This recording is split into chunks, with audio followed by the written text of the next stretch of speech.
सद्गुरुदेव जी की जय हो। गुरुर ब्रह्मा गुरुर विष्णु गुरुदेव महेश्वरा गुरुर साक्षाते पार ब्रह्म तस्मै श्री गुरुवे नमः। दंडवतम गोविंद गुरु की बंधु अभिजन सोए, पहले भय प्रणाम तीन नमो जो आगे होए। गुरु को करता हूँ दंडवत की कोटि कोटि प्रणाम, चरण कमल में राखिए मैं बांधी जाम गुलाम। कुत्ता हूँ आपके चरणों का मुतिया, मेरा नाम गले प्रेम की रस्सी। जहाँ खींचूँ दा जाऊँ तो करो तो बावरूँ, दूर दूर करूँ सो जाऊँ। जो राखोते हूँ रहूँ जो दो सो कहूँ। तो बंदी छोड़ दयाल जी की तुम लग हमारी दौड़। जैसे काग जहाज का सूझत और नठौर, साधु माई बाप है कि साधु भाई। बंद साध मिला में राम से काटे एम के बंद। सब पदवी के मूल हैं सकल सिद्ध हैं तीर। दास गरीब सतपुरुष भजो के अभिगत कला कबीर। बिना धनी की बंदगी के सुख नहीं तीनों लोग, चरण कमल के ध्यान से गरीब दास संतोष। यह तन विष की बेलड़ी गुरु अमृत की खान, शीश दिए जो गुरु मिले तो भी सस्ता जान। सात दीप नौ खंड में गुरु से बड़ा ना कोई, करता करे न कर सके गुरु करे सो होए। महर्षि वामदेव की पावन भूमि से, उत्तर प्रदेश के बांदा जिले से और बुंदेलखंड की पावन धरती से मैं राकेश कुमार वर्मा अपने परम पूज्य सद्गुरुदेव जी के साथ हुए षड्यंत्र का खुलासा करने के लिए ज्ञान अमृत एवं षड्यंत्र का विष नामक पुस्तक के माध्यम से आप सभी भगत भाई बहनों की सेवा में उपस्थित हूँ। भगत भाइयों, जैसा कि आप सभी जानते हैं कि हमारे परम पूज्य सद्गुरुदेव जी को जेल के अंदर लगभग 11 वर्ष का समय बीत रहा है, और जिसके अंदर यानी 11 साल के जेल के अंदर के दौरान में एक दिन का भी पैरोल हमारे परम पूज्य सद्गुरुदेव जी को नहीं मिला हुआ है, एक भी दिन का। तो भगत भाइयों, आपसे निवेदन है कि क्या आप नहीं जानना चाहते हैं कि हमारे परम पूज्य सद्गुरुदेव जी निर्दोष होने के बाद भी 11 साल से जेल के अंदर क्यों यातनाएं सह रहे हैं? हमारे परम पूज्य सद्गुरुदेव जी को डबल उम्र कैद की सजा किन लोगों ने करवाई है? अगर हमारे परम पूज्य सद्गुरुदेव जी को एक भी दिन का पैरोल में बाधक कौन लोग बन रहे हैं? और हमारे परम पूज्य सद्गुरुदेव जी के नाम से 12 आश्रम खोल करके और हमारे परम पूज्य सद्गुरुदेव जी के ज्ञान का को सहारा लेकर के परम पूज्य सद्गुरुदेव जी की भोली संगत को कौन लोग लूट रहे हैं, ये हमें जानना होगा। परम पूज्य सद्गुरुदेव जी ने कहा था अपनी अमरवाणी में कि जब तक ना देखे निज नैना तब तक ना माने गुरु के बहना। ये चंचल माता, ये अघोरी माता, इनको सत साहिब सद्गुरुदेव जी की जय हो। सभी भगत भाइयों को सत साहिब जो इस लाइव में जुड़ेंगे, बड़ा ही इंटरेस्टिंग चर्चा परमात्मा करवाएंगे। तो भगत भाइयों, मैं सर्वप्रथम आप सबसे निवेदन करता हूं कि अगर जो लोग यानी राष्ट्रीय समाज सेवा समिति के लोग और फर्जी नामदान संचालक जो आश्रम चला रहे हैं, अगर ये ईमानदार हैं, सच्चे हैं, तो फिर बरवाला कांड की घटना को किसने अंजाम दिया, ये प्रश्न उठता है। भाई, परम पूज्य सद्गुरुदेव जी तो निर्दोष हैं, ये तो जजमेंट ने साबित कर दिया। ये ज्ञान अमृत षड्यंत्र का विष नामक पुस्तक से ये सिद्ध हो जाता है कि परम पूज्य सद्गुरुदेव जी निर्दोष हैं, उन पर तो कोई दोष ही सिद्ध नहीं हुआ। माननीय वकील साहब शशि भूषण सिंह जी को सत साहिब सद्गुरुदेव जी की जय हो। भगत जी, थोड़ा नेटवर्क डिस्टर्ब होने के कारण मैं थोड़ा देरी में हुआ, जिसके लिए बहुत बहुत क्षमा है। आप सभी भाई बहनों का बहुत बहुत स्वागत है इस लाइव में। और परमात्मा जैसी भी दया करेंगे, हम तुच्छ दास हैं और बहुत ही इंटरेस्टिंग चर्चा परमात्मा करवाएंगे। तो भगत भाइयों, 11 साल का लंबा समय बीतने के बाद भी एक दिन का पैरोल हमारे परम पूज्य सद्गुरुदेव जी को नहीं मिला, जिस पर परम पूज्य सद्गुरुदेव जी ने अपने शिष्यों को ज्ञान दिया कि भाई, हमें कानून के सहारे आगे बढ़ना है, हमें कभी कानून का विरोध नहीं करना है और ना ही हमें मनमाना आचरण करना है। हमें ज्ञान को आधार बनाना है और कानून को भी आधार बनाना है। और हमारे परम पूज्य सद्गुरुदेव जी ने हमेशा कानून का पालन किया है और अपने शिष्यों को भी यही आदेश दिया है। लेकिन ये जो बीच के लोग हैं, बीच के लोग कौन हैं? स्वार्थी, लालची लोग, जो परम पूज्य सद्गुरुदेव जी के ज्ञान का सहारा लेकर के परम पूज्य सद्गुरुदेव जी की भोली संगत को दान के नाम पर, पाठ के नाम पर, देह दान के नाम पर, खून दान के नाम पर लूटा जा रहा है। ज्ञान परम पूज्य सद्गुरुदेव जी का, फोटो परम पूज्य सद्गुरुदेव जी का, सद्गुरुदेव जी के सतलोक आश्रम के नाम से ही हर जगह आश्रम खुले हुए, 12 आश्रम।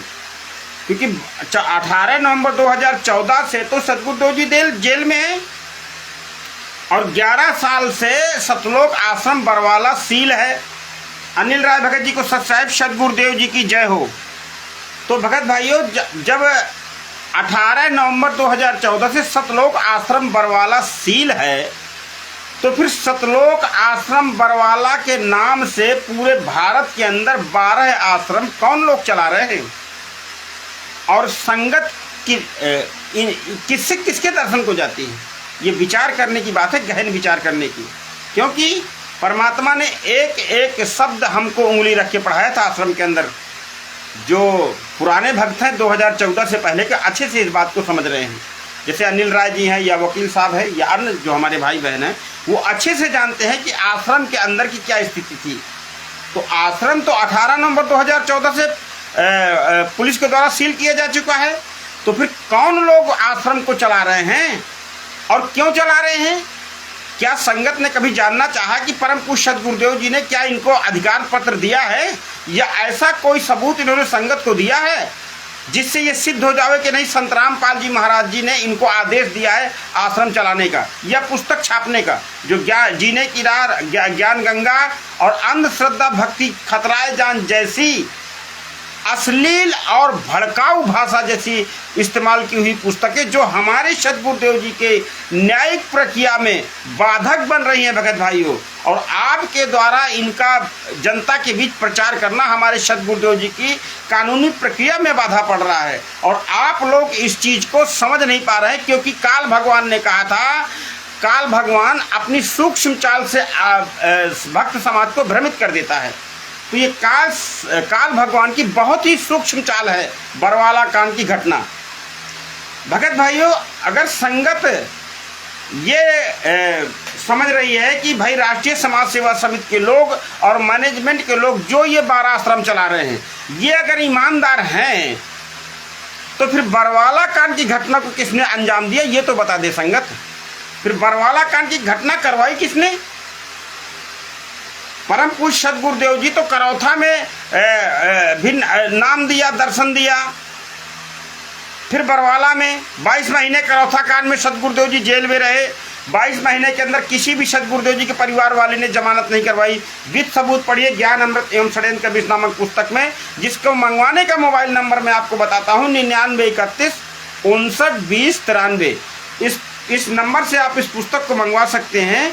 और जब आप पढ़ेंगे तब आपको पता चलेगा कि वास्तव में इतना गहरा षड्यंत्र तो महाभारत के अंदर भी नहीं हुआ। तो भगत भाइयों, हमें जानना होगा, क्योंकि परम पूज्य सद्गुरुदेव जी हमको बताया करते थे कि मैं आप परमात्मा की धनी आत्माओं के लिए, आप धनियों के लिए पलके बिछाए आपका इंतजार कर रहा हूं, और आइए और कल्याण करवाइए। और जो पुण्य आत्माएं गई सद्गुरुदेव जी के सानिध्य में, वो इस चीज को अच्छे से समझ रही हैं। भगत भाइयों, ना तो परम पूज्य सद्गुरुदेव जी ने कभी बरवाला आश्रम के अंदर कोई खून दान शिविर लगाया, देह दान शिविर, और ना ही करौथा आश्रम के अंदर कोई भी देह दान और खून दान का कोई शिविर परम पूज्य सद्गुरुदेव जी ने लगाया है। ये प्रेमदास भगत जी को सत साहेब, ये दिल्ली के रहने वाले हैं प्रेमदास भगत जी, बहुत पुराने भगत हैं, जो अभी अभी जुड़े हैं लाइव में। बहुत बहुत स्वागत है परमात्मा की सभी पुण्यात्माओं को जो इस लाइव में जुड़ेंगे और मुझ तुच्छ दास को सुनेंगे। भगत भाइयों, दास तुच्छ दास है, और मैं परमात्मा के ज्ञान आधार से ही आप तक अपनी बात को रखूँगा। मेरा कुछ नहीं, ये तो ज्ञान अमृत शरण के विष नाम पुस्तक के माध्यम से आप तक सबूत सहित बात रखी जाएगी। जो भी हमारे आंदोलनकारी भाई बहन बात को रखते हैं, सबूत सहित ही रखते हैं। तो भगत भाइयों, ये प्रेमदास जी से मेरी वार्ता हुई, उन्होंने बताया कि ना तो करोथा आश्रम के अंदर भी सदगुरुदेव जी ने कभी कोई आश्रम खूनदान या देहदान का नहीं लगाया है। विचार करें भगत भाइयों, फिर किस ज्ञान का आधार लेकर के ये खून और दान और देहदान करवा रहे हैं? भगत भाइयों विचार कर लीजिएगा। परम पूज्य सदगुरुदेव जी ने अपनी अमरवाणी में कहा था कि मैं रोवत हूँ सृष्टि को, असृष्टि रोवत मोए, कहे कबीर या वियोग वियोग दूरी को। यानी भक्त और भगवान के मध्य में जो अज्ञान रूपी दूरी बनी हुई है, समझ न सकता कोई। भगत भाइयों, भक्त की भावना को भगवान ही समझ सकता है, और भगवान जब भक्त की भावना को भगवान समझ सकता है तो भगवान की भावना को भी भक्त ही समझ सकता है। परमात्मा कहते हैं तू अगर एक कदम मेरे लिए चलेगा तो परमात्मा 1000 कदम तुम्हारे लिए चलेगा, ज्ञान आधार से। लेकिन संगत को न जाने क्या हो गया है, इतने सबूत देखने के बाद भी संगत तस से मस नहीं होना चाहती है। भगत भाइयों विचार कर लीजिएगा, विचार कीजिएगा। परमात्मा ने एक एक पॉइंट पर हमको प्रमाण दिखाया है। एक एक पॉइंट पर परमेश्वर ने कहा था कि आपको इतना ज्ञान से परिपूर्ण कर दूं कि कोई आपको भ्रमित न कर पाए, क्योंकि परमात्मा का तो ज्ञान का अनुबंध है। परम पूज्य सदगुरुदेव जी का तो ज्ञान का अनुबंध है, जो आप वचनबद्ध हैं परमात्मा। तो फिर परमात्मा चमत्कार क्यों करेंगे जो संगत कह रहे कि लीला कर रहे हैं सदगुरुदेव जी? सदगुरुदेव जी अगर लीला कर रहे होते तो फिर हाई कोर्ट शर्ती जमानत क्यों देता? और जमानत करवाने में ये जो गुरु गद्दा ढिंढोरा पीटता है कि परम पूज्य सदगुरुदेव जी की जमानत हो गई, अब वो महापुरुष बहुत जल्द हमारे बीच होंगे, बहुत जल्द हमारे बीच सत्संग, हमारे बीच दर्शन देंगे वो महापुरुष, और ढिंढोरा पीट करके लाखों लोगों को बुला लिया धनाना आश्रम के अंदर, धनाना धाम के अंदर। क्या धनाना को सदगुरुदेव जी ने कभी धाम बोला? जन्मभूमि जरूर है परम पूज्य सदगुरुदेव जी की धनाना हरियाणा के अंदर, लेकिन क्या कभी परम पूज्य सदगुरुदेव ने धनाना धाम की जय बुलवाई? नहीं। तो विचार करें भगत भाइयों, फिर किस आधार पर आप धनाना धाम जा करके और भक्ति लाभ लेना चाहते हैं, जहां पर परम पूज्य सदगुरुदेव जी ने ना तो कोई सत्संग किया, ना कोई वहां पर सदगुरुदेव जी रहे। सदगुरुदेव जी ने तो परिवार ही छोड़ दिया था, पढ़िएगा, सत्संगों में उन्होंने बताया है। नौकरी छोड़ दी, परिवार छोड़ करके वो जो है इस जन कल्याण के कार्य में लगे। फिर संगत किस ज्ञान को आधार बना करके धनाना धाम में सदगुरुदेव जी के दर्शन के लिए जाती है?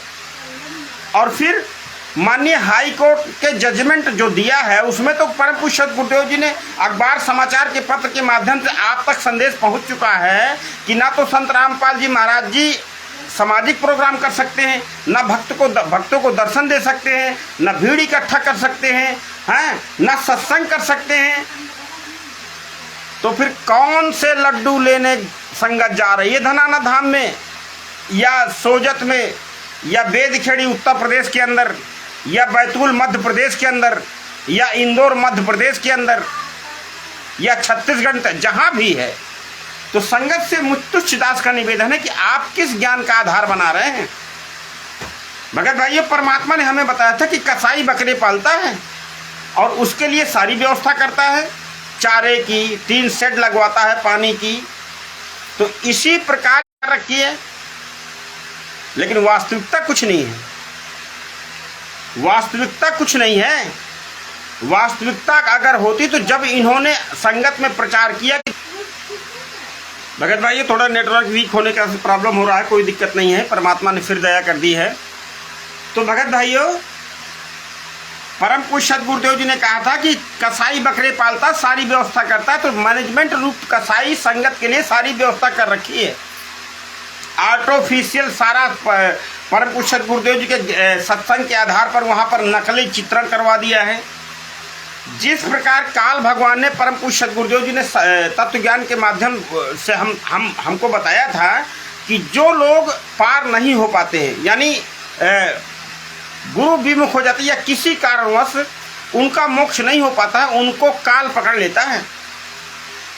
इसी अपने 21 ब्रह्मांड के अंदर बने नकली सतलोक, अलखलोक, अगमलोक में उनका प्रधान बना देता है और फिर वहां वो अपनी भक्ति पुण्य कमाई बर्बाद करके फिर आ जाता है 84 लाख योनियों में। तो भगत भाइयों, परमात्मा ने ये सब ज्ञान हमको सुनाया था कि हम इस ज्ञान का सहारा लेकर के और अपने सद्भक्ति मार्ग में आगे बढ़ेंगे। लेकिन क्या संगत ज्ञान का सहारा ले रही है?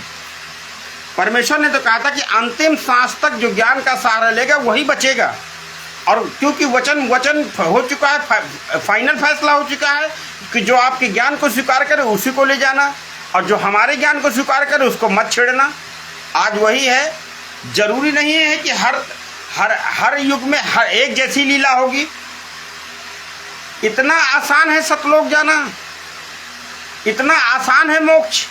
परमात्मा ने कहा था कबीरा मार्ग कठिन है और कायर का नहीं काम, अय्याम में चले कौन सूर माजा में 8 पहर संग्राम।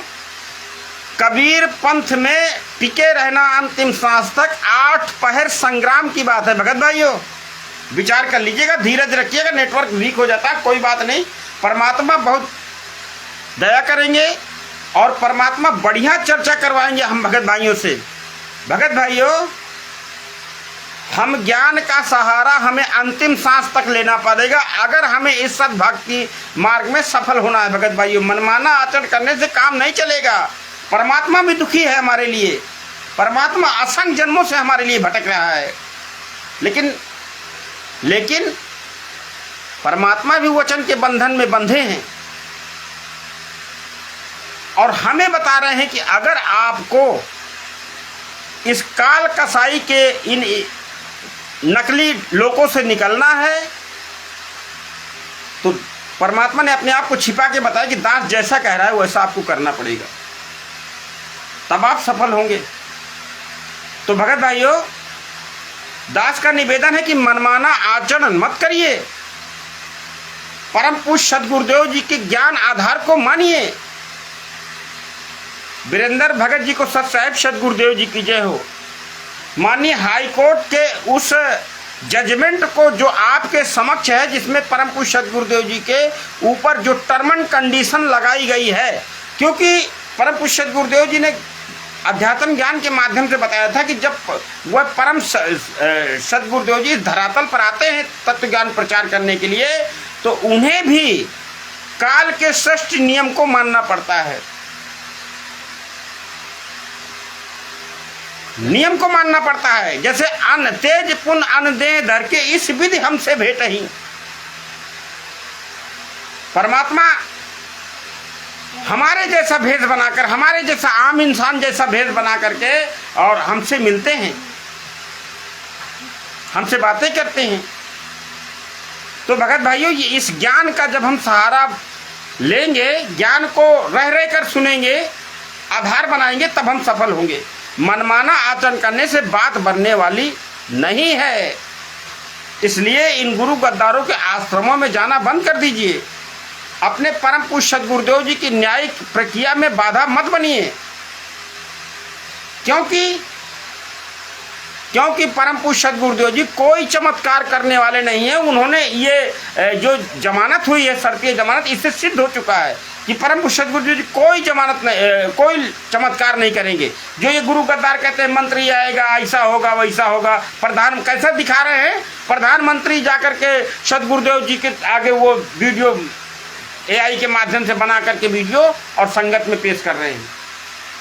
तो संगत जब पुतला राम से आशीर्वाद लेकर के खुश हो जाती है, तो संगत तो मतलब है नहीं कि अगर जमानत हो गई है और आपने, इन्होंने कहा कि हम धनाना धाम में सद्गुरुदेव जी आशीर्वाद देंगे, तो कोई तो एक आ करके कहे कि नहीं, मुझे सद्गुरुदेव जी ने आशीर्वाद दिया या सद्गुरुदेव जी ने दर्शन दिए। अगर जमानत हुई तो सद्गुरुदेव जी जेल से बाहर क्यों नहीं आ रहे? ये प्रश्न कर रहा है कोई? ये प्रश्न करने वाला इन गद्दार कोऑर्डिनेटर से कोई नहीं है, न इन नामदान संचालकों से, न राष्ट्रीय समाज सेवा समिति के लोगों से, जो 11 साल से आपका खून चूस रहे हैं। 11 साल से खून चूस रहे हैं आपका। ये सब काल का ही माया जाल है भगत भाइयों। हाँ, जब हम निकलेंगे ना तो सारा हिसाब होगा। और जो आपके द्वारा दिया गया ब्लड या अंग दान है, वो जिसको भी दान किया गया होगा इन गुरु गद्दारों के द्वारा, और उसने जितने कुकर्म किए होंगे आपके दिए गए ब्लड से या आपके दिए गए देह दान से, तो वो उन कुकर्मों में तो आप हिस्सेदार बने हैं, क्योंकि ये तो वचन की भक्ति है ना, ये तो ज्ञान का मार्ग है ना, इसमें हम मनमाना आचरण नहीं कर सकते ना। अगर हम भी अन्य धर्मगुरुओं के शिष्यों जैसा आचरण कर रहे हैं तो फिर उनमें और हम में अंतर क्या रहा। हम तो अपने आप को तत्वज्ञानी परम संत के शिष्य कहते हैं ना। परम पूज्य गुरुदेव जी कहते हैं कि गुरु का हुआ तो क्या हुआ, तत्व तरे का हो। भाई गुरु का तो सारा विश्व है, सारे विश्व के लिए वो परमात्मा आते हैं, सारे विश्व के उद्धार के लिए। इसका मतलब ये थोड़ी है कि हमने नाम ले लिया, लाकेट रक्षा बांध लिया तो हम सदगुरुदेव जी के हो गए। योगी नंद किशोर भगत जी को सत साहिब सदगुरुदेव जी की जय हो, तो हम सदगुरुदेव जी के हो गए। और क्या जो नाम नहीं लिए हैं सदगुरुदेव जी से, या मान लीजिए सत्संग सुनते हैं या प्रभावित हैं, तो क्या वो सदगुरुदेव जी के नहीं हैं? वो भी हैं। तो परमात्मा तो पूरे विश्व के कल्याण के लिए आते हैं, लेकिन टर्म एंड कंडीशन सबके लिए वही है, सबके लिए वही है। कोई मनमाना आचरण नहीं कर सकता। इसीलिए परमात्मा की अमरवाणी है कि सदगुरु का हुआ तो क्या हुआ, तत्व तरे का हो। उसे तत्व ज्ञान होना चाहिए, तत्व ज्ञान के आधार से अपने भक्ति मार्ग में आगे बढ़े। तत्व तरे का सूरमा शब्द सने ही हो। जिसको तत्व ज्ञान है वही सूरमा है। परमात्मा ने बताया था मल अखाड़ा जीतेंगे ये युगों युगों के माल। परमात्मा ने बताया था कि आप जो इतने से आए हो पूरे विश्व में, बरवाला आश्रम के अंदर जब परमेश्वर बरवाला आश्रम में सत्संग सुनाया करते थे तब बताया करते थे पृथ्वी भरी है मनुष्यों से, और आप कितने लोग आ रहे हो बरवाला आश्रम से, तो समझ लेना कि आप कितने पुण्यकर्मी हो, आपको नहीं मालूम। परंतु भगत भाइयों, हमने परमेश्वर के इन अमर शब्दों को पर गौर नहीं किया। अगर गौर किया होता तो इन 12 आश्रमों में भीड़ नहीं लग रही होती। ये 12 आश्रम के जो गद्दार कोऑर्डिनेटर हैं, ये 12 आश्रम के जो मैनेजमेंट के जो पदाधिकारी हैं, 13-13 लाख की गाड़ियों में कहाँ से चल रहे हैं भगत भाइयों? कभी विचार किया आपने? अरे थोड़ा तो बुद्धि लगाओ। ये कहाँ से ये अपनी रोजी रोटी चला रहे हैं? ये कभी जाट महासभा को 10-10 लाख रुपए दान दे देते हैं, क्योंकि आप सबका पैसा है, इन्होंने तो कमाया नहीं। संगत का पैसा है, रोटी कपड़ा और मकान ये अपने हरियाणा में अपने ही जानकारों के रिश्तेदारों के भाई बहनों के मकान बना दिए, फिर उसको 1 महीने तक सोशल मीडिया में प्रचार करते रहे। संत रामपाल जी महाराज जी ने रोटी कपड़ा मकान बना दिया है। परमात्मा ने कहा था जो मांगे सो भड़ुआ कहिए, घर घर फिरे अज्ञानी, अजोगी जोग संपूर्ण जाका मांग न पीवे पानी। मांग मांग के भंडारा जो करता है ना, उसको परमात्मा ने तो भड़ुआ कहा है। हैं? भगत भाइयों विचार कर लेना, परमात्मा ने दूध के गिलास पिला करके हमको ज्ञान बताया था आश्रम के अंदर। विचार कर लीजिएगा। जो पुराने भगत हैं इस बात से अच्छे से समझ रहे होंगे। वकील साहब अच्छे से समझ रहे होंगे, हमारे प्रेमदास जी अच्छे से समझ रहे होंगे। प्रेमदास जी तो बहुत करीब सदगुरुदेव जी के मेरी वार्ता हुई, उन्होंने बताया कि परम पूज्य सदगुरुदेव जी तो बहुत बहुत प्रेम करते थे, भक्तों को बहुत चाहते थे। लेकिन कुछ लोग, प्रेमदास जी ने करौथा आश्रम से ही मुझको मेरे से चर्चा में बताया कि कुछ लोग आश्रम के अंदर से भी षड्यंत्र, करौथा आश्रम के समय से ही षड्यंत्र करना चालू किए थे। वहाँ के जो पुराने भगत हैं उनसे सहमत नहीं थे, यानी जो सच्चे दिल से परम पूज्य सदगुरुदेव जी की सेवा करते थे। तो धीरे धीरे गुरु गद्दार महेंद्र उर्फ Mohanlal and company and Baljeet Lahiri and company ने उन पुराने भक्तों को किनारे कर दिया, पुराने भक्तों को किनारे कर दिया और सारा मैनेजमेंट अपने हाथों में ले लिया। गुरु गद्दार महेंद्र उर्फ मोहनलाल और बलजीत लहरी ये मुख्य हैं बरवाला कांड के मास्टरमाइंड, समझिएगा इनको। राजकंवर ढाका जो राष्ट्रीय समाज सेवा समिति का अध्यक्ष है, ये मुख्य लोग हैं, प्रमुख लोग हैं, बरवाला कांड के असल जिम्मेदार हैं ये लोग। जिन्होंने पूरा ताना बाना प्री प्लान करके, विचार कीजिए भगत भाइयों, अगर सदगुरुदेव जी तो निर्दोष, इसमें तो कोई शक है नहीं, इसमें तो कोई शक है नहीं। ये जजमेंट वायरल है, जजमेंट का भी झूठ नहीं बोलता। और हाई कोर्ट में इन्होंने लाख षड्यंत्र किया, इन्होंने लाख षड्यंत्र किया और लाख बाधाएं डाली परमात्मा परम पूज्य सदगुरुदेव जी की जमानत में। लेकिन परमात्मा ने दिखा दिया, परमात्मा ने इन गुरु गद्दारों को दिखा दिया कि परम शक्ति को तुम जैसे लोग षड्यंत्र, परमात्मा किसके लिए हमको दिखाया।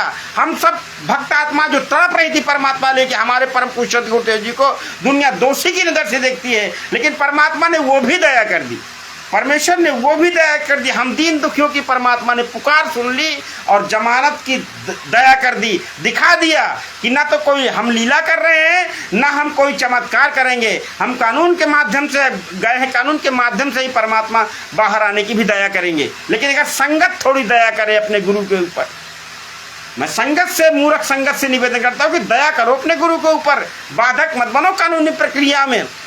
और भी उदाहरण है, और भी धर्मगुरु जेल में है, जैसे आसाराम बापू जी और राम रहीम जी। उनके अनुयायी तो नहीं इतना हो हल्ला करते हैं, उनके अनुयायियों ने तो कोई आश्रम नहीं खोला, और जो पुराने हैं वो भी बंद है कि जब गुरु नहीं है तो वहां क्या खाक लेने जाएंगे वो। अरे इनसे तो थोड़ा सबक ले लो, इन धर्म गुरु के शिष्यों से। अपने आप को, आप तो तत्व ज्ञानी हैं, आपको तो परमात्मा ने वो ज्ञान दिया है जिसके लिए लोग यहाँ अपना शरीर गला करके चले जाए, उनको वो नहीं मिला। लेकिन आपको सहज में मिल गया, तो आप तो कम से कम थोड़ा विचार करो, थोड़ा विचार करो। 11 वर्ष हो गया है परम पूज्य सदगुरुदेव जी को जेल का दाल भात खाते हुए, थोड़ा तो विचार करो। हाँ, लड्डू जलेबी कचौड़ी खा के अपने आप को तत्वज्ञानी कहते हो।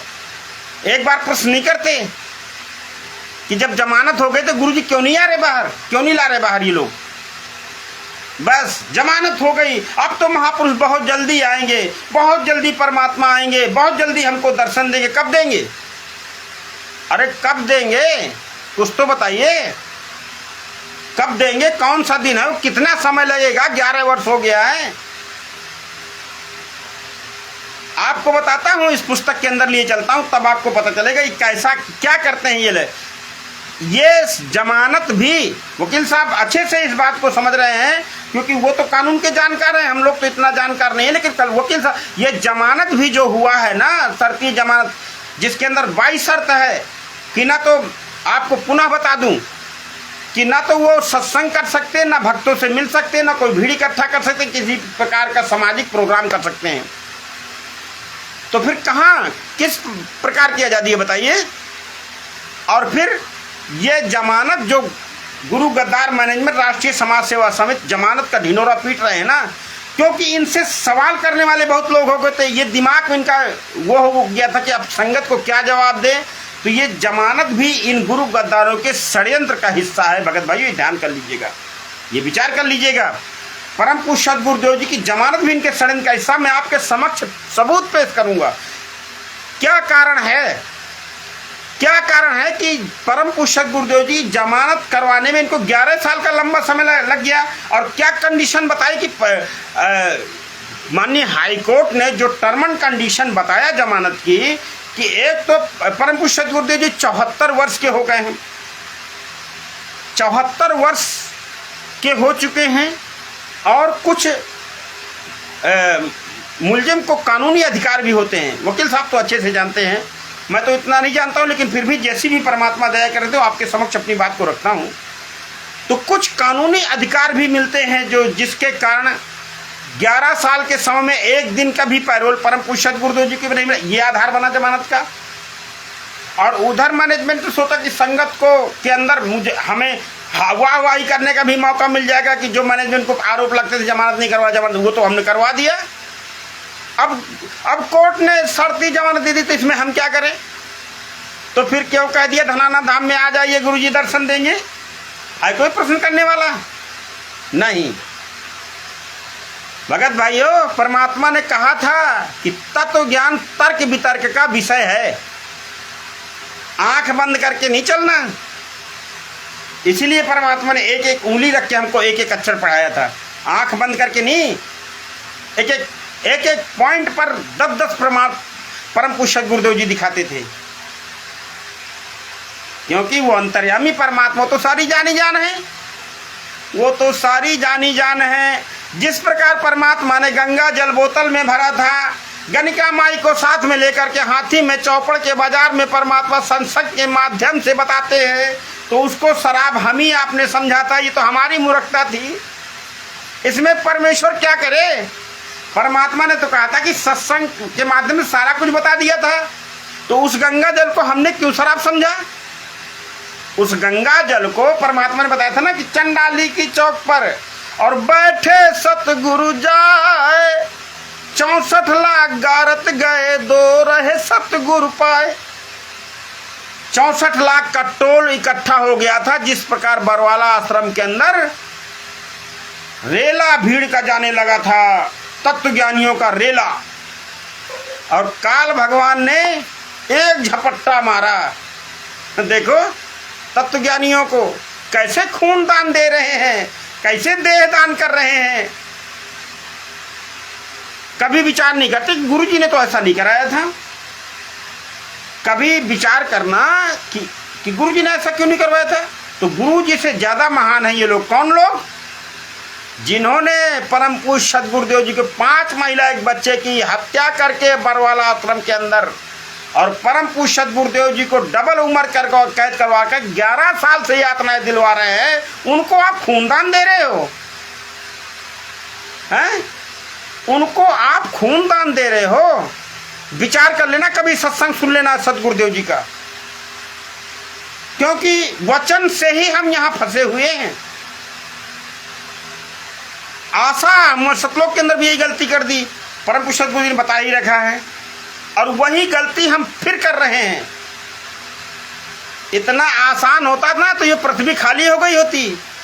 इसीलिए उसने परम काल भगवान ने कहा था कि जइयो जोग जीत संसारा। जब वचन हरवा लिए ना, तब तुरंत पैंतरा बदल गया। जीव न माने कहा तुम्हारा। तो आप कहाँ अपने गुरु की मान रहे हो? अगर गुरु की मान रहे होते तो फिर देह दान क्यों करते, खून दान क्यों करते, इन फर्जी आश्रमों में क्यों जाते? जहाँ गुरु नहीं है उस धाम को या उस जगह को, वहाँ कुछ भी हो रहा हो, उसे हम सिर में मारेंगे। विचार करो, उसको हम क्या करेंगे बताइए? अरे हमें कितनी सुविधा हो, जहां हमारे गुरु नहीं है, जहां हमारा परमात्मा नहीं, जिसकी उंगली पकड़ के हमको पार जाना है। मगर क्या करें भगत भाइयों, हम तो तुच्छ दास हैं। हम तो भाई आपको जगाते रहेंगे, आप धनियों को, क्योंकि आपका धन लुट रहा है। ये मैनेजमेंट के लोग, काल प्रेरित मैनेजमेंट के लोग आपको लूट रहे हैं। तो आप हमारे भाई बहनों, हमें परमेश्वर ने जगा दिया, परमात्मा ने हमको जगा दिया, और हमारी ड्यूटी ला दी कि बच्चा इनको भी जगाओ। ये आपके भाई बहन हैं, ये भ्रमित हो रहे हैं। परमात्मा ने इंटरनेट, सैटेलाइट, सारा कुछ परमात्मा ने बता ही दिया है कि ये क्यों बना, इतनी बुद्धि क्यों दी मानव को। क्योंकि परमेश्वर तो जानी जान थे कि ये तो मिला तो परमात्मा के अध्यात्म ज्ञान के लिए है, लेकिन काल भगवान ने इसका मिसयूज कर लिया। तो भगत भाइयों जागिए, मंद बुद्धि के मत बनिए। अब देखिएगा जो जमानत का ढिंढोरा पीट रही है, ये मैनेजमेंट के लोग है ना, कह रहे हैं जमानत करवा दिया है। बहुत जल्द परम पूज्य सद्गुरुदेव जी हम सब आपके बीच में होंगे। इन्होंने यहाँ पर वकील साहब बता रहे हैं, ये 133 नंबर पन्ना है, ज्ञान अमृत षड्यंत्र के विष का 133 नंबर पन्ना है। इसमें वकील साहब बता रहे हैं कि संत रामपाल जी महाराज जी का जमानत आवेदन मात्र दिखावा 428/2014 में एक बार और इन्होंने जमानत करवाई थी, एप्लीकेशन डाला था। यहाँ वकील साहब बता रहे हैं कि खैर मेरा प्रसंग चल रहा है कि राजद्रोह संबंधित केस का विचारण संबंध में आपको बता देना चाहूंगा कि इस केस 428/2014 जो अभी विचारण पर है, जो अभी ट्रायल पर चल रहा है, हाँ, जिस पर टर्म एंड कंडीशन ये है कि जब तक ये ट्रायल में है तब तक गुरुजी जेल से बाहर नहीं आएंगे।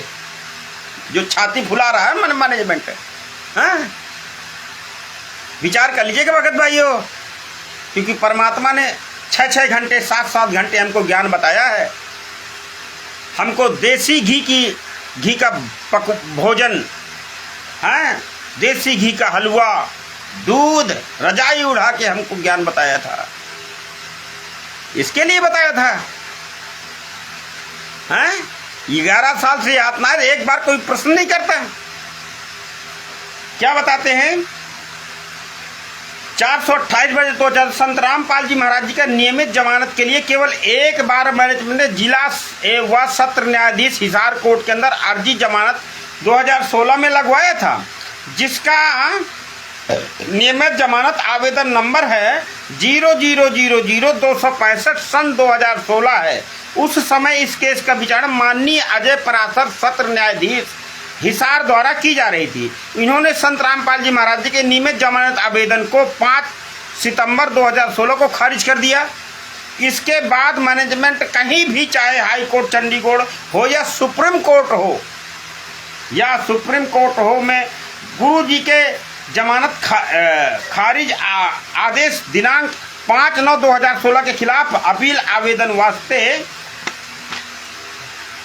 वास्ते नियमित जमानत के लिए दाखिल नहीं किया। एक बार वो भी खारिज हो, तब से फिर दोबारा नहीं का 11 वर्ष हो गए। 2016 से आज 2025 चल रहा है। बीच के जितने लोग इस केस में फंसे थे सबकी जमानत हो गई, सब बाहर मौज मस्ती कर रहे हैं और संगत के दान पाठ के पैसे से मौज उड़ा रहे हैं। 18-18, 15-15 लाख की गाड़ियों में चलते हैं। देखो इस पवन कुमार यादव को कैसे लच्छेदार बातें करके दास दासियों को जो पीछे लगा रहा है, हैं? ऐसी ऐसी ज्ञान विरुद्ध वाणियां तोड़ मरोड़ के संगत के बीच पेश करता है, हैं? जैसे सदगुरुदेव जी इसी से पूछ के सारा काम करते हो। पवन कुमार यादव जैसे चतुर लोग क्या बताते हैं, सितंबर 2016 को करीब 4 वर्ष 7 माह बीतने के बाद भी मैनेजमेंट ने भक्तों में उभरते विरोध को देखकर गुरु जी का नियमित जमानत आवेदन खारिज कर दिया। खारिज आदेश 5/9/2016 के खिलाफ चंडीगढ़ हाई कोर्ट में 23/4/2021 को नियमित जमानत के लिए अपील दायर किया, जिसका नंबर 15,399 है, सन 2021 है, जिसमें सुनवाई के लिए आज तक लंबित चला आ रहा है। वहां बहस क्यों नहीं किया? 2021 में फिर बहस क्यों नहीं किया? आवेदन में टालते रहे, संगत से लूटते रहे। गुरु जी के आवेदन एप्लीकेशन लगा हुआ है, गुरु जी का आवेदन एप्लीकेशन लगा हुआ है, गुरु जी की जमानत होने वाली है, इसी नाम पे भक्तों को लूटते रहे। और आप वही काम फिर शुरू कर दिया। अब इसमें लूटेंगे कि भाई 428 में जमानत करवाना है गुरु जी की, हैं? न्यायिक प्रक्रिया चल रही है और संगत को बुलाना है, तारीखों में आइए। यही काम रहा है सदगुरुदेव जी को जमानत ना मिलने का। जब माता जी का निधन परम पूज्य सदगुरुदेव जी के हुआ था, तो आइए पढ़ते हैं इसमें। सन 2021 में सुनवाई के लिए आज तक लंबित चला रहा। न्यायालय ने सरकार से इस मामले में संत रामपाल जी महाराज जी कस्टडी में रहने की अवधि के संबंध में प्रतिवेदन मांगा था। सरकार के तरफ से जेल हिसार ने अपना कस्टडी रिपोर्ट इस मामले में बहुत ही पूर्व दे चुके हैं। मैनेजमेंट के द्वारा एंगेज किए गए अधिवक्ताओं ने आरएसएस मैनेजमेंट के इशारे पर गुरु जी की नियमित जमानत के लिए बहस नहीं कर रहे हैं। 2021 में बताइए, 2021 में इन्होंने क्यों नहीं बहस किया? जमानत तो तभी हो जाती, लेकिन चूंकि ये लोग परम पूज्य सदगुरुदेव जी को लाना ही नहीं चाहते हैं। भगत भाइयों, ये कब समझ में आएगा आपके? भाई जिस दिन देखिए ये आवेदन, ये जमानत पर बात करना मैनेजमेंट ने बंद कर दिया। इतना बहुत जल्दी आ जाएंगे। टर्म एंड कंडीशन नहीं बता रहे हैं, संगत में वायरल कर रहे हैं कि भाई आप लोग आइए मत, भीड़ मत लगाइए, और भीड़ को बुला रहे हैं और भीड़ को कानून के विरुद्ध, लॉ एंड ऑर्डर के विरुद्ध जो है, लॉ एंड ऑर्डर को चुनौती दे रहे हैं कि आगे चल के कानूनी प्रक्रिया में सदगुरुदेव जी की बाधा उत्पन्न हो।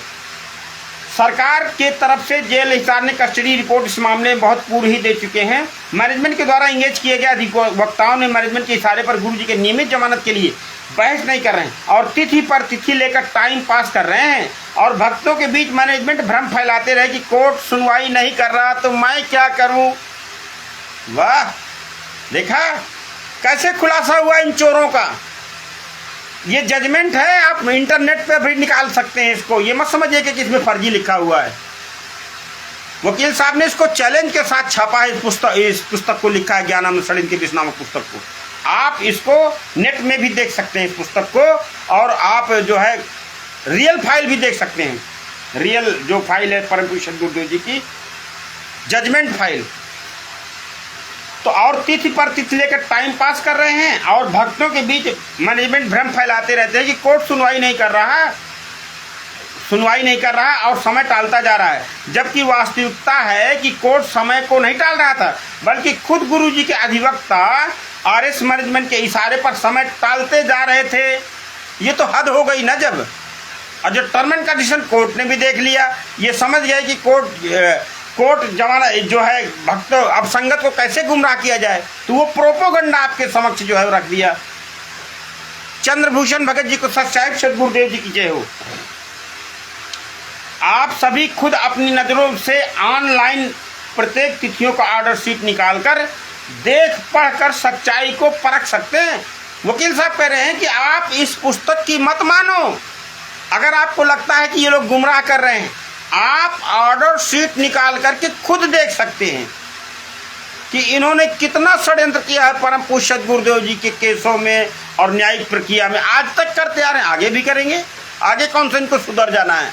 इनको तो आपका दिया हुआ दान पाठ का माल खाना है बस। सदगुरुदेव जी के नाम पर क्या बता रहे हैं? ऑर्डर शीट निकालकर देखकर पढ़कर सच्चाई को परख सकते हैं। वैसे एक आदेश 16/1/2023 का प्रति मैं यहाँ आपकी संतुष्टि के लिए रख रहा हूँ, क्योंकि सभी तिथियों का आदेश इस किताब में रखना संभव नहीं है। यानी एक जमानत का जो ये लोग जो है 16/1/2023 को ये ऑर्डर शीट है, ये इंग्लिश में लिखा हुआ है, ये इंग्लिश में है और आप इसको पढ़ लीजिएगा, है ना। तो उपरोक्त आदेश को आप पढ़कर क्लियर हो गए होंगे कि इस तिथि 16/1/2023 को पिटिशनर संतराम पाल जी महाराज जी के अधिवक्ता की प्रार्थना पर न्यायालय ने सुनवाई स्थगित कर दिया। इसी तरह आपको पिछले अनेकों तिथियों पर यही पाएंगे कि सदा गुरु जी के अधिवक्ताओं ने सुनवाई पर बहस नहीं किया, उसको तारीख ले लेते रहे, टाइम बर्बाद करते रहे ज़्यादा से ज़्यादा।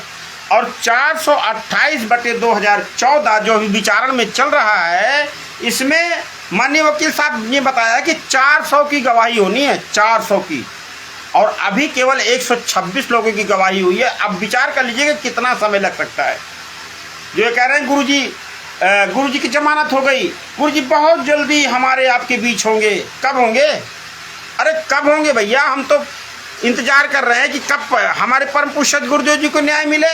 दाल भात खाते खाते हमारे परम पूज्य गुरुदेव जी सूख के काटा हो गए। अरे कब लाओगे आप? कोई तो एक दिन बताओ, कोई तो एक समय निश्चित करो आप लोग। और संगत प्रश्न पूछने के बजाय इन गुरु गद्दारों के पाखंड पर भर हाथ सहयोग कर रही है, भर हाथ है। और ये आपके दान पाठ के पैसे से खून दान देते मौज मार रहे हैं। क्या बताते हैं कि गुरु जी की जमानत आवेदन को कहीं वापस कहीं विड्रॉल नहीं करा ले, अंदेशा मुझे हो रहा है। सदा गुरु जी के अधिवक्ताओं सुनवाई के लिए आगे की तिथि निर्धारित करने के लिए प्रार्थना करते हुए मिलेंगे और आगे जाकर गुरु जी की जमानत आवेदन को कहीं वापस न ले लें, ऐसा अंदेशा मुझे। क्योंकि मैनेजमेंट ने ऐसी बहुत से गुरु जी के केसों के संबंध में आवेदन दिया और 1-2 साल तक तारीख खींचने के बाद बहस नहीं किया, पटिशन ही वापस ले लिए। तब तो परम पूज्य गुरुदेव जी 11 साल से जेल के अंदर हैं। और जो गुंडे थे 28 गुंडे, वो जमानत पर बाहर हैं, उनकी जमानत हो गई।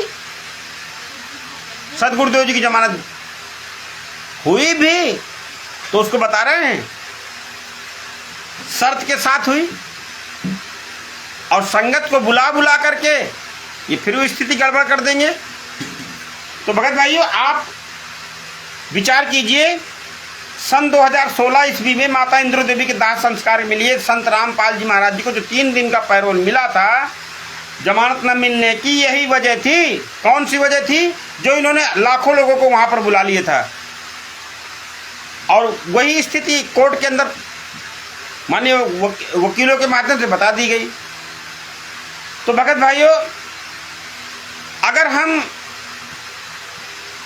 ज्ञान का सहारा लेने के, ज्ञान का ही ये आप तक कोर्ट की फाइल पुस्तक के माध्यम से आप तक पहुंच रही है, तो ये परम पूज्य गुरुदेव की बहुत बड़ी दया मान लीजिएगा। बहुत बड़ी दया की है परमात्मा ने हम नीचों पर, जो ये सच्चाई हम तक पहुंची है। लेकिन फिर भी अगर हम अंधे बन के कार्य करेंगे, इस मार्ग में आगे बढ़ेंगे, तो फिर भगत भाइयों फिर क्या है? फिर तो ज्ञान का अनुबंध है। परमात्मा चाहकर भी आपको नहीं बचा पाएंगे, चाहकर भी आपको जो है, गरीब दास मैं क्या करूँगी, काल करे जीवखंड, गरीब दास मैं क्या करूँ, ये काल करे जीवखंड, अनंत कोटि बाजी जहां रचे सकल ब्राह्मण, गरीब दास मैं क्या करूं, ये काल करे जीवखंड। कमलदेव चौपाल जी को सत्साहिब सदगुरुदेव जी की जय हो। तो भगत भाइयों, काल तो मर्यादा खंड करवा करके और अपने पाले में ले लेता है, हैं? आवेदन का कथन था कि माता इंद्र देवी की मृत्यु 9/11/2016 को हो गई। उनका अंतिम संस्कार 23/11/2016 को संपन्न होता। इतने गंभीर विषय में, यानी कि दुनिया का कोई कानून जो व्यक्ति की माता, जो अभियुक्त हो और उसकी माता जी का निधन हो जाए, कोई भी कानून उसको नहीं रोक सकता। लेकिन इन गुरु गद्दारों ने इतिहास बदल दिया, संगत को लाखों लोगों को बुला करके और परम पूज्य गुरुदेव जी की जमानत को रद्द करवा दिया। तो भगत भाइयों, आप सबसे निवेदन है कि ज्ञान अमृत एवं षड्यंत्र का विष नामक पुस्तक को जरूर पढ़ें। और भगत भाइयों, भक्त और भगवान का जो रिश्ता होता है ना, बहुत ही मजबूत और नाजुक होता है, बहुत ही मजबूत होता है और बहुत नाजुक भी होता है। नाजुक इसलिए होता है कि इसमें मर्यादा टूट गई तो परमात्मा चाह कर भी मदद नहीं कर पाते, क्योंकि परमात्मा भी मर्यादा वचन के बंधन में बंधे हुए हैं। भगत भाइयों, पुरानी कथाएं परम पूज्य गुरुदेव जी हमको इसलिए सुनाया करते थे कि हम उन कथाओं उदाहरणों का सहारा लेकर के हम अपने भक्ति मार्ग में आगे बढ़ेंगे, मार नहीं खाएंगे। जैसे परम पूज्य गुरुदेव जी बताया करते थे कि अर्जुन को घमंड हो गया था कि मैं मुझसे ज़्यादा भगवान की सेवा करने वाला कोई दूसरा भक्त नहीं है। तो तो भगवान श्री कृष्ण ने परीक्षा ली। परम पूज्य गुरुदेव जी ने बता ही रखा है कि कितनी कठिन परीक्षा भक्तों को उनका अहंकार दूर करने के लिए परमात्मा ने कैसी कैसी लीलाएं करते हैं, कैसी कैसी लीलाएं परमात्मा करते हैं, कैसी कैसी कथाएं हमको सुनाया करते थे। जिसमें एक राजा मोरध्वज का प्रसंग परमेश्वर हमको सुनाया करते थे कि साधु की वचन को पूरा करने के लिए बेटे को आरे से चीर दिया। बेटे को आरे से चीर दिया, वो कोई शिष्य थोड़ी ना थे, लेकिन भगवान के ज्ञान से परिचित थे, अध्यात्म ज्ञान से परिचित थे राजा मोरध्वज जी। और सदगुरुदेव जी इसीलिए हमको ये कथाएं सुनाया करती थी। लेकिन आज इन उदाहरणों को, इन कथाओं को हम भूल चुके हैं। हमने समझ लिया है कि हमें तो सतनाम मिल गया है, अब हमें क्या है की चिंता है, हमको तो सार नाम मिल गया, अब हमें क्या है की चिंता, हम क्यों इनकी सुने। कोई बात नहीं, मत सुनो भैया, पता चलेगा, ये याद रखियो, मत सुनो। परमात्मा ने क्या बताया था, जिस समय भगवान श्री कृष्ण जी अर्जुन को लेकर के पहुंचे राजा मोरध्वज के दरबार में, सदगुरुदेव जी ने बता ही रखा है। लेकिन उस समय की, पुराने समय की एक अमर वाणी मैं आप तक पहुंचाना चाहता हूं। क्या बताते हैं कि जिस समय साधु रूप में भगवान श्री कृष्ण ने राजा मोरध्वज जी से कहा कि भाई हमें अगर भोजन कराना है तो हमारा शेर भी भोजन करेगा, और हमारा शेर जैसे परम पूज्य सदगुरुदेव जी ने किसी अल्ले पल्लेदार का मांस नहीं खाएगा, वो तो सदगुरुदेव जी ने बता ही रखा है। मैं उस अमर वाणी को आप तक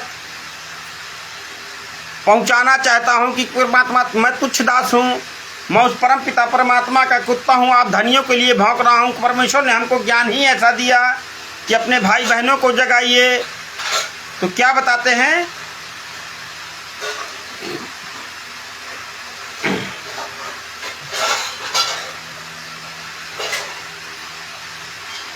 भगत भाइयों, कि सुत के राम नाम धुन लागी, कि दोनों प्राणी आरा खींचे मूरत ध्वज राजा रानी, ऐसा भूप भव है दानी। जब ये शर्त रख दी कि हमारा सिंह कोई अल्ले पल्लेदार का मांस नहीं खाएगा, ये तो गुरुजी ने बता ही रखा है। ज़्यादा प्रसंग को बड़ा न करते हुए मैं चंद लाइनों में चर्चा करूंगा आपके साथ, नहीं तो फिर आप ये कहोगे कि ये तो वक्ता बनना चाहता है। तो ऐसा भी भाव अब तक ना है, क्योंकि हम तो तुच्छ दास हैं। परम पूज्य सदगुरुदेव जी के ज्ञान को आधार बना करके कोशिश करते हैं अब तक चर्चा करने की, और 1% परमात्मा इस जीव के अंदर अंतर्यामी परमात्मा ही जानते हैं कि मेरे अंदर क्या भाव है, क्योंकि जिन हर जैसा सुमरिया ताको तैसा लाभ। तो राजा मोरध्वज ने साधु की, कृष्ण भगवान के रूप में जो साधु रूप में गए थे राजा मोरध्वज के दरबार में, वहाँ पर जो कंडीशन रखते उस समय की एक वाणी मैं आप तक पहुँचाना चाहता हूँ कि दोनों प्राणी आरा खींचे मूरत ध्वज राजा रानी, और ऐसा भूप भव है दानी। राजा मोरध्वज जी तैयार हो गए कि ठीक है महाराज, जैसी आपकी इच्छा।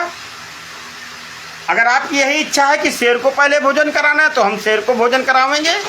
बताइए किसका मांस खाएगा?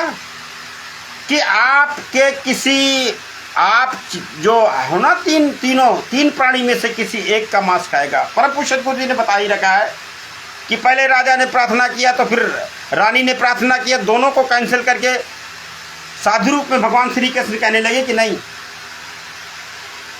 ये बालक का ठीक रहेगा। तो दोनों प्राणी आरा खींचे मूरत ध्वज राजा रानी, ऐसा भूप भव है दानी। तो सुत के राम नाम धुन लागी, अब बोले कुंवर बड़े हम भागी, अब मम दहिया स्वार्थ माँ लागी। पुत्र कहने लगा कि भाई मैं धन हूँ, जो मैं साधु के काम में मेरी देह आ जाएगी। परमात्मा ने बताया था, परमात्मा ने अमर वाणी में बताया है कि इस